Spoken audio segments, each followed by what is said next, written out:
welcome to yet another episode of Tijarah's Blockast. In this third episode, we'll be covering data privacy on the blockchain and how today's data privacy issues can be solved using blockchain technology.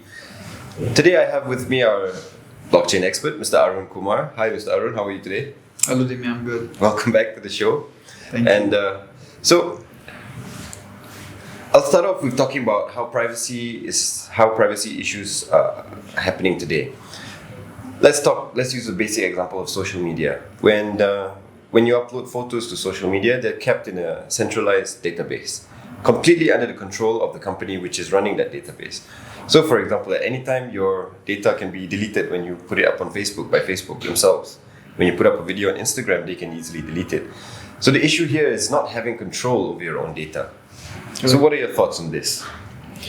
Yeah, when it comes to privacy, Dimitri, the current space is very scary. Mm-hmm. Like any data that you put outside in the public domain is controlled by certain centralized entity, and they can use it to bombard you with certain ads. Mm-hmm. They can choose to delete at their own discretion. They can deny you the right to access it or modify it as well. Mm-hmm. So that's why there has been a lot of discourse, a lot of chat about bringing a decentralized identity to protect users' right and privacy, mm-hmm. and to give choice in their hands. Well, I can understand the ads part. Like sometimes you go on a website, for example, when I'm feeling depressed and I go and search something depressing, all of a sudden I'm bombarded with ads about psychology treatments or psychiatry treatments, and this is not what I'm looking for. All I'm looking for is some piece or maybe some quote, to make me feel better. Exactly.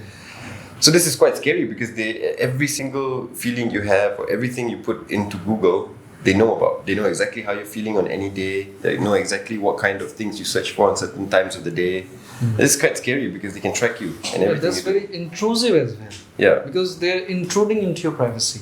Yes. Like you went to Google to find something, something of value, mm-hmm. but instead you were bombarded with ads which had no value to you. Yeah. Like they even further depressed you. Yeah. So that's where we have been talking about bringing more control to the user, mm-hmm. so that you can choose whether to watch those ads or not. Yeah, and I think, there has been some movement to kind of control this. For example, in 2018, they passed the General Data Protection Act in Europe. Mm-hmm. And this entailed that everybody who wants to provide services to people in Europe have to abide by these data protection. GDPR. Yes, the GDPR. Mm-hmm. So, I have with me here the principles of data protection from the GDPR Act. So let's go through them one by one and let's see how blockchain can solve these issues. So I'll read out the list. The first is lawfulness, fairness, and transparency. The second is purpose limitation. Third is data minimization. Fourth is accuracy. Fifth is storage limitation. Six is integrity and confidentiality. 7 is accountability. And 8 is data subject rights. So let's start with point 1. Lawfulness and fairness and transparency. Personal data should be processed lawfully, fairly, and in a transparent manner. This means that data should be collected and processed based on legitimate grounds. Individuals should be informed about the processing, and the processing should not be used in a way that is unduly harmful or discriminatory. Mm-hmm. So, how does blockchain help with this point? Yeah, Dimitri. So what happens, these rules were made for a certain specific, a specific purpose to protect users' data. Mm-hmm. Now, when you go to a website, you generally see that agree to our terms. You click agree to your terms. But you never go and read terms and conditions. Yeah, it's too long. You just tick the box and you never know what they're collecting and how they're using it. Yeah. These have been implemented, but what generally, the businesses do, they just put a tick box and they say that we are complying with GDPR, so we are asking you to tick the box. Mm-hmm. So when they go to the court of law against breach of any data, they would say, you checked it. Yeah, you agreed to this, right? You agreed to our terms. We're allowed to take your data. Exactly. That's where blockchain comes in. Mm-hmm. Because what the entity is doing with your data is not transparent. Oh yeah. They just took your consent and they can, use that data in any manner they want. But code, nothing can be more fair and just as code. Yeah. In US Constitution, code is defined as a free speech because it is transparent, it can be seen by all, the logic can be read by people, and it implements that logic without discriminating. Like the code cannot see if a person is of a color. The code doesn't know what language a person speaks. Yeah. So the code can execute those rules. Like if these rules are put into blockchain in a smart contract, it will absolutely follow this. And it can be seen on the blockchain that what it is collecting actually. So that makes the transparency. Yes. Okay, so let's move on to the second point in this list, which is purpose limitation. Data should be collected for specified, explicit, and legitimate purposes, and should not be further processed in a manner incompatible with those purposes. Organizations should be clear about the purposes for which data is being collected and should not use it for other unrelated reasons. Now, this brings me back to my previous example. When I type a search in Google, I expect Google only to take my search content and use it for my search and not use it to target any ads towards me. So how does blockchain help at this point? Yeah, taking from your example, because what Google is doing with your data is it's not restricting it. Like it doesn't have a smart contract which can limit the scope of collecting the data. So they are taking that data, putting their analytical engine there, and then analyzing the data, keywords from there, and just bombarding you with ads. Yeah, they're creating a profile of me. Exactly. Based on what they need. For ads, specifically for pushing you products. Yeah. So in this case, like when we go to blockchain and smart contract is a limited scope. Yeah. It can work in a limited scope. So what it does is, you write a smart contract for a certain purpose, it can only collect data for that purpose.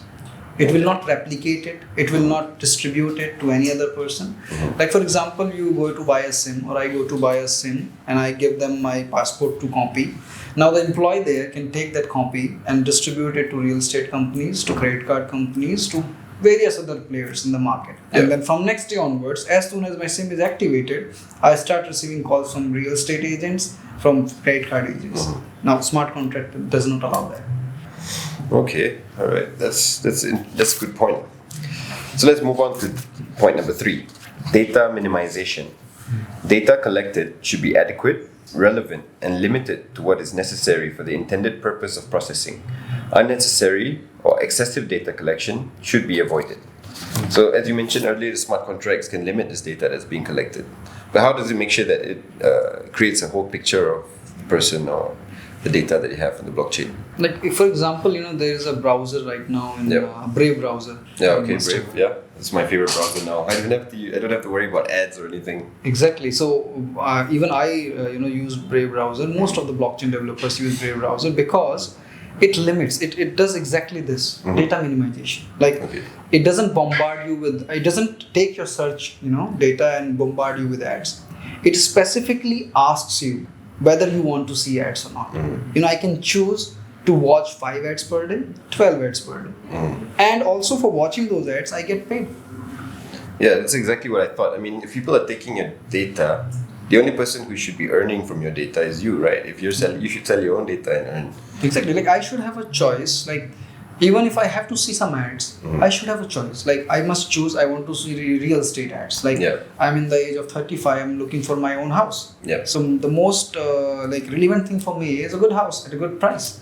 So I can choose, if ad companies can give me an option to choose, like I want to see only real estate data, that is more relevant to me. And that's more beneficial to them, because if they push that data to me, I can make an informed buying decision. So that is what blockchain will enable people to do. Like blockchain identity will enable people to choose what targeted ads they want to see. They can check, uncheck. They can decide not to watch ads at all. They can decide to watch real estate ads, automobile ads, any specific niche they want to watch ads for. Well, that's going to be very useful in the years to come. Okay, so let's go on to point number 4, accuracy. Personal data should be accurate and kept up to date where necessary. Reasonable steps should be taken to ensure that inaccurate data is rectified or erased. Now this is, blockchain is immutable. So once data is on the blockchain, you can't rectify it or erase it. So how does blockchain cover this? Most of the times, certain words get stuck to, a notion like blockchains are immutable. Yes, they are. But there are things on blockchain which can actually sort the issue. There are NFTs, dynamic NFTs, because NFTs have metadata. which are put on a decentralized storage like IPFS. So you can modify metadata, like if you have maybe say your ID card and you want to change your age in that. So each year the smart contract can actually execute that. Each year it will add 1 year to your age. Or authorities can, or even user itself can interact with the metadata and update it. So it can be kept safe as well as updated using NFTs. And further, recently there is a project called World ID or World Coin, which is being launched by the CEO of ChatGPT, Sam someone. I just forgot the complete name of the person. So what it is doing is that in coming age of AI and robotics, it is essential for humans to have human identity. Because AI has so much resources for information, it cannot detect between humans and AI. AI itself cannot do that. So you need an identity for human beings which can be separated from robots and AIs itself. So they have come up with a World ID concept. You can go and register yourself. You can register your retina. You can register your fingerprints, certain details which cannot be replicated, and then it detects you as a human being. That's great. I'm sure you're going to be interested to learn about what Maalblockchain is doing with identity and all that in the blockchain. But let's complete this list first. So, on point number 5, storage limitation. Personal data should be kept in a form that allows identification of individuals only for as long as necessary for the purposes for which it is processed. Data should be securely deleted when it is no longer needed. So this brings me back to the immutability. And how can we define how long is necessary on the blockchain? See, when we talk about, again I'll say that not understanding immutable word properly is the issue. Code is immutable. When you put a certain code on blockchain, that is immutable. That logic is immutable. I see. So when you say immutable, it is in positive terms, because when you cannot manipulate code, like in conventional world, people just manipulate regulations. They make regulations today and then they add 2.1, 2.2, 2.3 and manipulate it. But once on blockchain, you put a smart contract code, you cannot manipulate any further. That's what immutable means. But when you come to this part, storage limitation, you have IPFS, interplanetary file system, which allows you to put data online and then also delete it whenever required. You can pin it. If you pin it, it remains there forever. It will get distributed to your peers. If you unpin it, it gets deleted after a few days. Okay, so IPFS. Yes. All right. That brings us to the next point. Number 6, integrity and confidentiality. Personal data should be processed in a manner that ensures appropriate security, integrity, and confidentiality. This involves protecting data from unauthorized access, disclosure, or destruction. So this makes me think about the public ledgers that we see, Etherscan, Binance Scan. Everybody can see everything there. So how is integrity and confidentiality going to be performed on blockchain when most blockchains are public and publicly viewable to everyone on the blockchain? So it depends on what kind of data you want publicly shown on blockchain and what you want to show as encrypted. So only a person who is supposed to read it can decrypt it. And Dimi, as long as we have human elements involved in handling the data, there will always be vulnerability. And human error. Because you give your document to somebody. Suppose, for example, you give your document to a bank employee, and that bank employee resigns from that particular bank and joins another bank.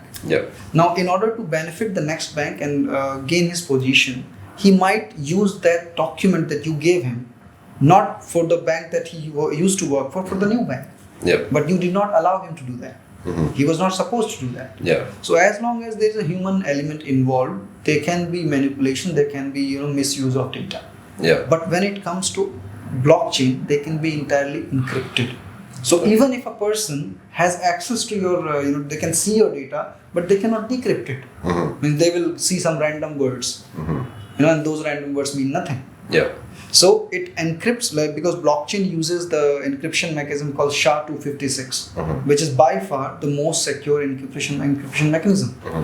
So only two endpoints which are supposed to encrypt and decrypt can read, because they use it uses public and private key of your wallet to encrypt and decrypt. Okay, all right, that's very interesting.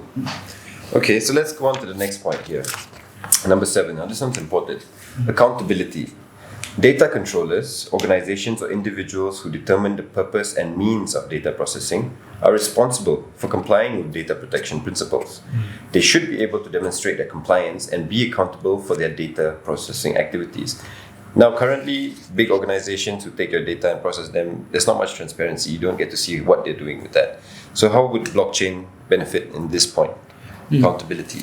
See, when it comes to accountability means once you promise something, you go by it. Yeah. Means you do not break your promises. Yeah.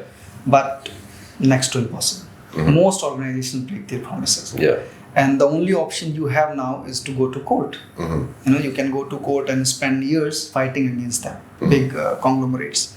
But when it comes to code, you don't need to trust code because code is logic. Code is permissionless. It can execute on its own. It doesn't have any subjective behavior like organizations. They can act for their own profit. Because organizations act for their profit. If it profits them, they follow the rule. If it doesn't profit them, they bend the rule. Yeah. But code cannot do that. It cannot be bent. Code A means A and B means exactly. B. Code doesn't work for its own benefit. You get my like a person works for his own benefit, but code executes the logic and doesn't do anything for himself or itself. Sorry, not it's not a person. So there's certain criteria that needs to be met. So back to the if and then of smart contracts. Exactly, logic. It just follows the logic. So when it is in code, you don't have to worry about accountability. Because you worry about accountability because a human is processing your data. Yeah. Or an organization is processing your data. Okay, I see your point there. All right, and that brings us to the final point, which are data subject rights. Now, individuals have rights concerning their personal data, including the right to access their data, rectify inaccuracies, erase data in certain circumstances, object to processing, and the right to data portability. Data controllers must respect and facilitate the exercise of these rights. But do they really? That's the issue. Let's talk about these points. Access rights to their data, rectifying inaccuracies, erasing data. That everybody has the right to be forgotten when it comes to data. And the right to data portability. So how does this work in blockchain? See, right to forget is in terms of certain social media accounts. You do not want to be forgotten that you are a Malaysian. You don't want people to forget, or you don't want your country to forget that you're Malaysian. You might want to migrate, from Malaysian to being a Singaporean or maybe, a British, but you will never want them to forget that. So there is certain, area where you want to be forgotten, which is not necessary for your living. So like social media accounts. Yeah. So same thing, like we already discussed in earlier points, that IPFS, which is a decentralized storage medium, there such data can be stored there and also deleted whenever required. Okay. So it doesn't need to go into a blockchain smart contract code. It has to remain on a decentralized storage and can be wiped off whenever required. And that also ensures that people always have access to that data. Because when you come to decentralized storage, Facebook alone is not controlling it. Twitter alone is not controlling it. So you can run your own node. You can own your own data. You can have access to it any time of the day or night. And you can also choose to pin, unpin, delete, erase, edit, whatever you want to do with it. Okay. All right. So that's we've covered the 8 points of the data protection. Now, we're talking a lot about privacy. Okay, privacy, but sometimes privacy leads to bad acts. For example, if an organization or a government cannot identify who is the person sending funds, it could be money laundering. If the government cannot identify a person's income, then they won't know whether that person is making money from illegal means, or maybe they are accessing certain rights that they should not be accessing. I'll give you one perfect example. In Malaysia, for example, they have a blanket subsidy for the petroleum. So the government subsidizes RM1.65 for every litre that is pumped. Okay? So this was targeted towards the B40 and M40 groups in Malaysia, which is basically the bottom 40% earners and the middle 40% earners. But what we have happening in Malaysia is that even foreigners coming in with their vehicles get to pump the subsidized petrol. And this is because of a lack of data transparency. So security and data privacy is today's topic. We've talked about data privacy, let's talk about security. For example, security of the country. In order to function properly, the government needs to be able to allocate funds effectively. And currently, what the Malaysian government does is it's put up $50 billion a year just for subsidies, and that's being eaten by people who are not even eligible. So what Maalblockchain, what we're trying to do is to create this concept of identity wallet.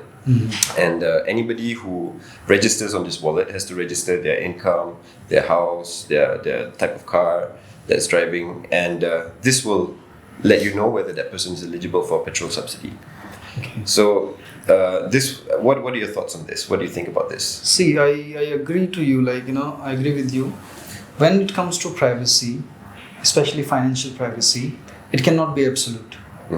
Your personal things, like when you said that you wanted to go on Google and search on something, that is your personal, personal data. You have complete right to it, whether to be, used for what purpose, you can choose. But when it comes to financial privacy, certain organizations or a country or institutions, they require access to genuine data, correct data, so that they can formulate policies, they can bring forward development plans which impact the people who actually require it and uplift their standard of living. So the subsidy example you gave is very good example, because not only Malaysia, a lot of other countries are pumping millions into billions into subsidies which are not reaching the correct target groups. So exactly. When you talk about concept of identity that Maalblockchain is trying to build, it sounds very interesting, because when you have a complete profile of a person, true profile of a person, which is authenticated, you can actually use it to send benefit to the targeted customer. Okay, yeah, that's true. I mean, so basically what we looked at is Singapore. So in Singapore, they have this SingPass app. So every citizen will have their digital identity that is tied to the SingPass app. So whenever they try to access any government services, a lot of times it's safe from filling up forms or filling up inaccurate data. Everything is there in their wallet. All they have to do is approve that particular government agency to access that data. So this is what we're building. But SingPass is not based on a blockchain. All right. So basically, the data is still centralized and is still controlled by a certain entity which can be manipulated. From Maal's concept identity wallet, the data will be stored distributed, right, on a distributed ledger.